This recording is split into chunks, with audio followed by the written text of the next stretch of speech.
I retired with $2,340,000 more than a coworker who worked harder than me, longer hours than me, same salary as me for almost 40 years.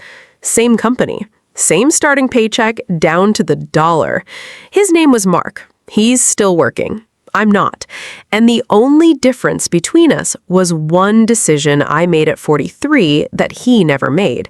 Stay with me, because by the end of this video, you're going to know if you've already missed that exact same decision and what it's already costing you.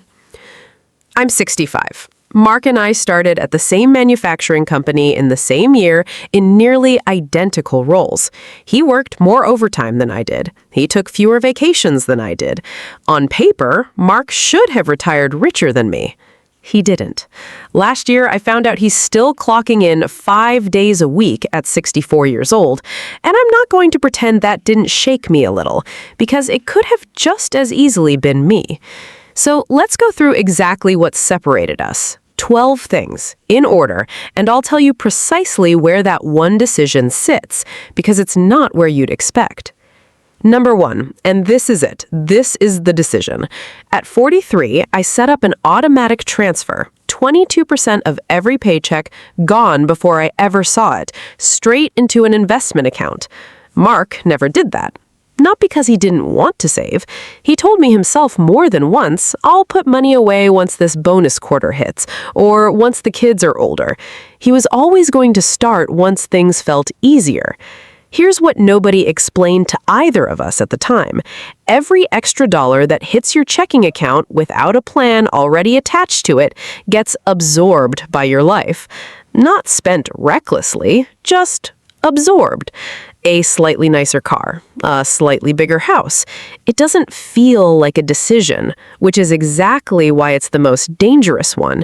My 22% never touched my checking account long enough to get absorbed by anything. 22 years of that, compounding quietly, is the actual source of the $2.34 million gap. Not luck, not a better job. One transfer set up once in one afternoon. Number 2, I never missed a full employer match. Not 1 year, not once. Mark did, for at least 6 of those years, because he was maxing out overtime pay instead of his 401k contribution, not realizing overtime pay doesn't get matched the same way regular contributions do. His employer was offering him free money, dollar for dollar up to a limit, and he was leaving a chunk of it on the table because nobody sat him down and explained the mechanics. I want you to actually check your last pay stub after this video. Not tomorrow, today. Most people watching this have no idea if they're getting their full match. Number 3. I diversified where my money actually lived. Mark's entire retirement was sitting in one place, company stock, through the employee purchase plan, because it felt safe and familiar. When the company had a rough 2 years in the 2000s, his account dropped by almost 40% at the exact age he could least afford it to. Mine barely moved because it was never all resting on one company's fate. Number 4, I invested in my own skills like they were an asset class, because they are. I took 2 negotiation courses in my 30s that most people would call a waste of a weekend. Those 2 weekends got me a title change and a salary jump that, compounded over 20 years, is worth more than any single stock pick I ever made. Mark was excellent at his job. He was never particularly interested in getting better at negotiating for himself. That gap alone over 2 decades is enormous, and almost nobody accounts for it when they think about wealth. Number 5. I want to tell you about someone else now, not Mark, a client of mine, a real estate agent, making close to $950,000 in a good year. When I went through her spending with her, at the end of the month, she had $275 left. Total. Her savings account held less than 1 month of her mortgage payment. From the outside, she looked like she'd made it completely. On paper, she was 3 slow months from real trouble. I need you to ask yourself something honestly right now. If your income disappeared for 90 days, would your savings even notice? Or would you notice immediately? Number 6. Be ruthless about which debt you take on. I have a nephew with $95,000 in student loan debt for a degree that landed him a job paying $38,000 a year.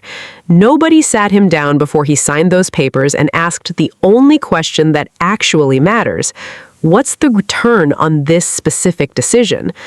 Mark, to his credit, avoided that trap with his own kids, but debt nearly took him down a different way. 4 store credit cards opened in 1 year for the discounts, then almost $22,000 in balances he was still paying off in his 50s at nearly 24% interest. That interest rate alone quietly erased years of progress he'd otherwise made. Number 7, and this is the one I don't tell people often. In my late 40s, I handed a sizable chunk of what I'd built to someone I trusted completely, a longtime friend running what looked like a legitimate private investment fund. It collapsed. It was fraud. I lost close to $310,000 in about 10 months. I remember sitting in my car in my own driveway for almost half an hour before I could walk inside and tell my wife. I'm telling you this because right now, somewhere in your financial life, there's probably someone with access to your money you've never fully verified. Go check. This week, not someday. Number 8. Know your actual number, not a feeling, a figure. I ask new clients constantly, what does your freedom specifically cost you? In dollars. Most people have never once forced themselves to answer that honestly because part of them is afraid of what the gap will say about how far behind they might already be. Mark never calculated his. He assumed someday I'll have enough was a plan. It isn't. It's a way of avoiding math that might scare you. Number 9. Health and wealth are the same conversation. I went almost 6 years without a physical in my 50s because I felt fine, and fine felt like proof I didn't need to check. Then I wasn't fine. What they found wasn't small. I'm lucky enough to sit here and tell you about it. Every dollar you're building doesn't matter if you're not alive to spend it. Book the appointment you've been putting off. Number 10. Get comfortable with the right amount of risk. Not zero, not reckless. I watched a colleague go almost entirely into bonds in his 40s because the stock market felt scary after 2008. He felt safe. He also lost 20 years of growth to a decision that felt cautious and was actually the riskiest thing he could have done because inflation doesn't pause for anyone's comfort. Number 11. Watch the comments under videos exactly like this one. Half of them say some version of, I'll really start once things settle down. I'm 65, and I promise you, from the other side of that sentence, it does not settle down. Mark said some version of that sentence to me for almost 15 years straight. He's still saying it.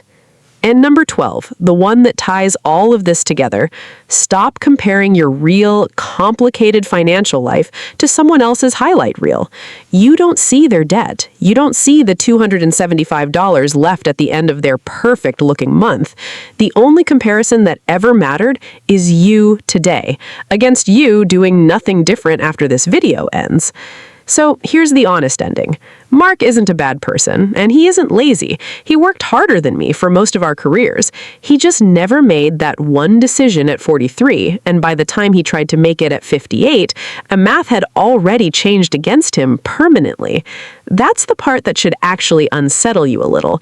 It's not about working harder, it's about which decision you make and how early you make it. If one of these 12 hit you differently than the others, that's not random. That's you recognizing exactly where your own version of Mark's mistake is sitting right now. I break one of these in full detail every single week because I'd rather you hear it from me now than find out the way Mark did at 64, still clocking in. But I can only keep doing that if you're actually here for the next one. So before you close this and let that feeling fade by tomorrow morning, subscribe right now while it's still sitting with you. I'll see you in the next one.